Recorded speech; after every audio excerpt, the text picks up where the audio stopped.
la durée avec bien sûr I, C et T. Donc on va aborder maintenant la pratique donc de l'escompte. Alors la technique c'est la suivante, technique de l'escompte. Donc un effet de commerce, donc lettre de change, billets à ordre, etc. Constate l'engagement de par un débiteur. Très bien, donc maintenant on va aborder l'escompte commercial. Alors la technique de l'escompte. Un effet de commerce, donc lettre de change, billet à ordre ou à rang, d'accord?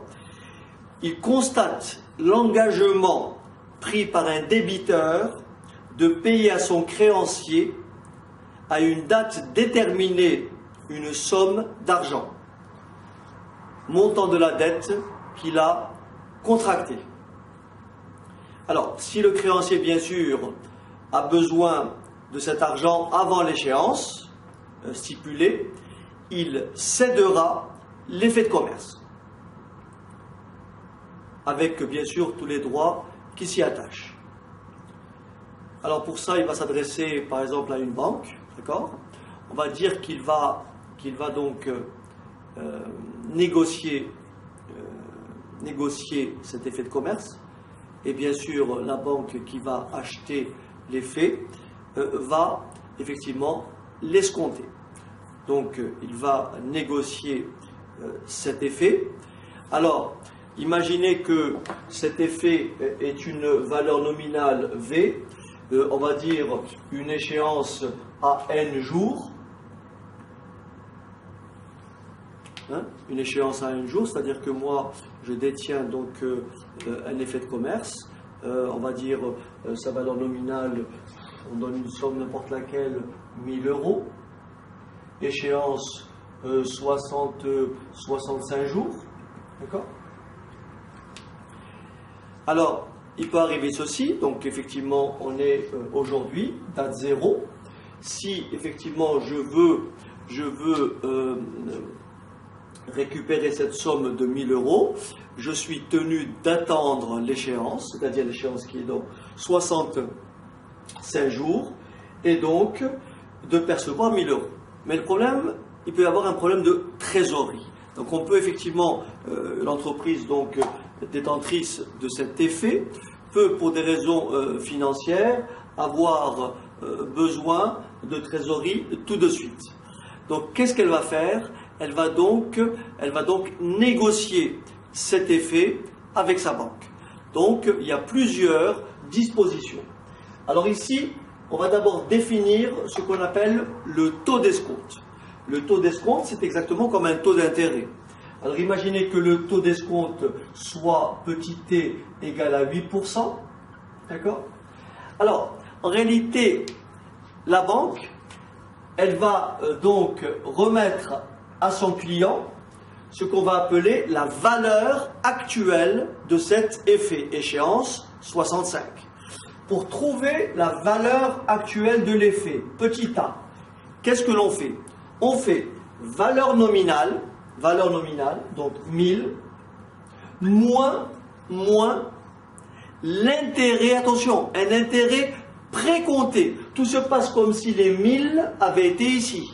Donc un intérêt précompté, c'est-à-dire V, donc valeur nominale, fois T, le taux, que multiplie N sur bien sûr 360 si le taux est annuel et la durée est en jours.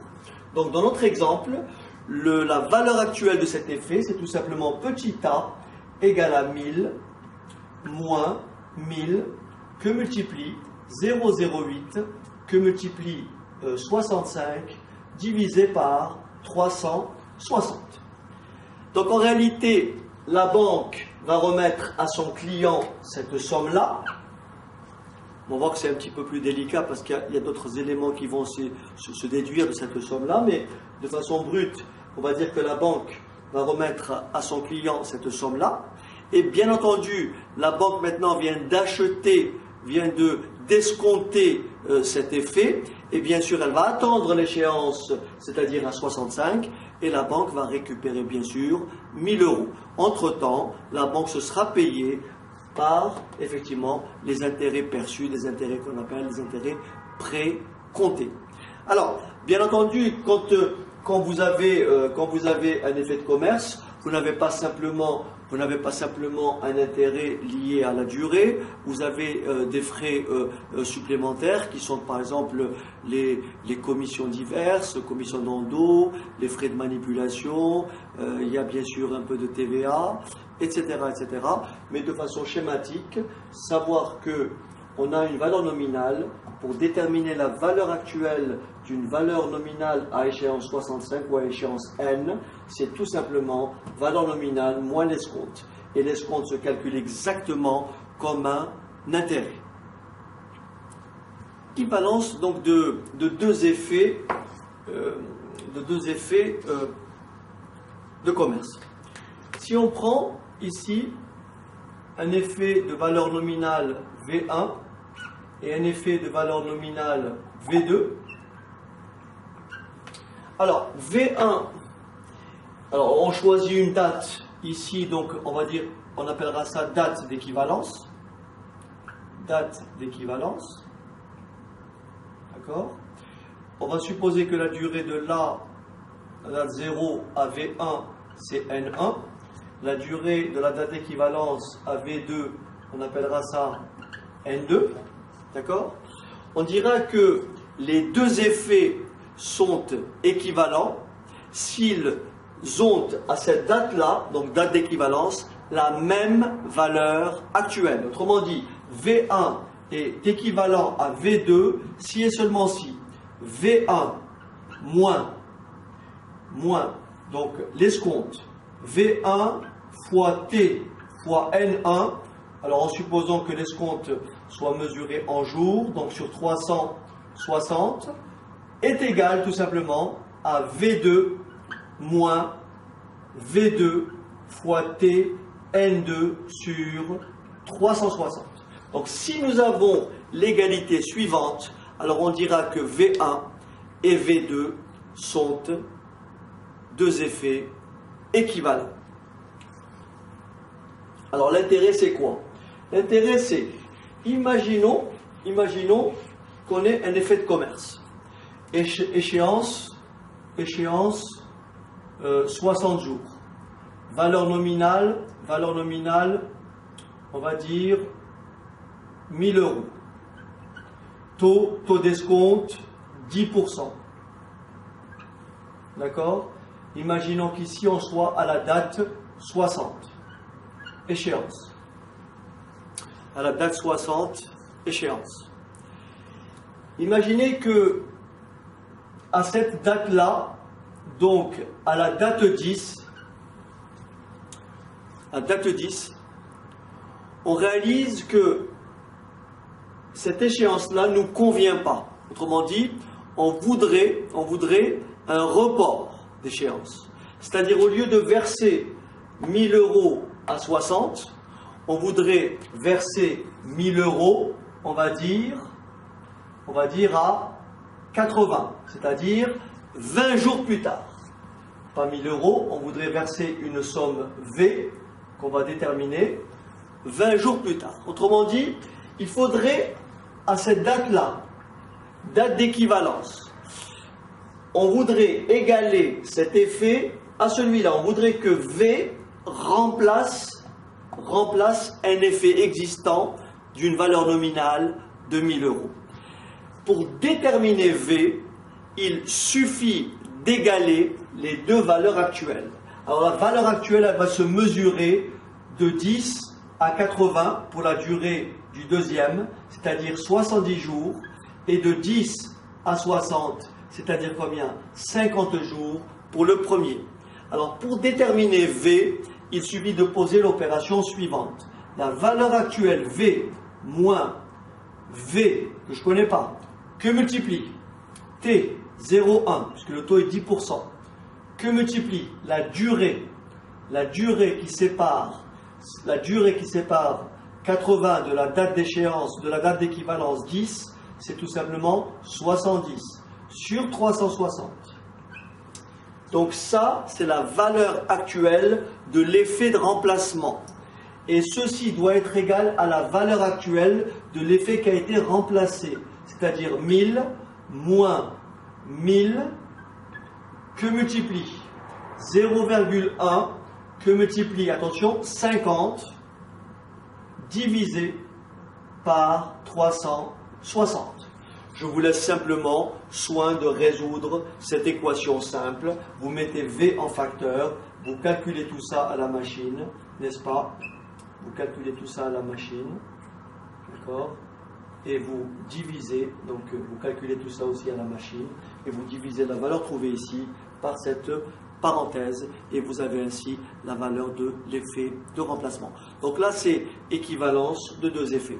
Bien sûr, on peut aussi remplacer un groupe d'effets, c'est-à-dire plusieurs effets de commerce, par un seul. Autrement dit, au lieu d'avoir simplement 1000, j'aurais pu avoir, par exemple, admettons que j'ai trois effets. Là, pour faire simple, je décide à cette date-là de remplacer cet effet-là de 1000 euros, échéance 30, 2000 euros, échéance 60, 2000 euros, échéance 2000 euros, échéance 60, échéance 60, par une valeur, par un effet V, je le pose ici exprès, je le pose ici, V, échéance, on va dire 40, échéance 40. Alors qu'est-ce qu'on va faire?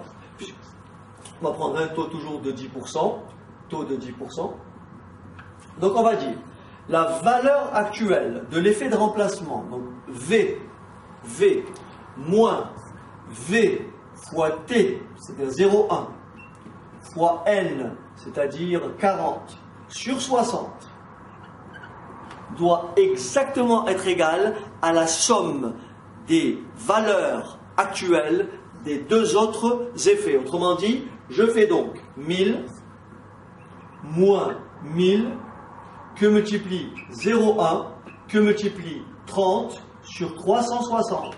Bien sûr, plus, j'ai pas de place, je l'écris ici, plus 2000 que multiplie, 2000 moins 2000 que multiplie 0,1 que multiplie 60 sur 360. Pareil, nous avons une équation simple du premier degré à une inconnue V. Vous mettez V en facteur, vous calculez tout ça, vous calculez ça à la calculatrice et vous faites une division et vous aurez V égale toute cette valeur-là divisée par la parenthèse qui s'écrit comme ça, V fois 1 moins 0,1 que multiplie 40 sur 360. Donc ça, c'est pour effectivement remplacer un effet, plusieurs effets par un seul effet de commerce. C'est un petit exercice d'application pour un petit peu montrer au travers de certains chiffres comment ça marche.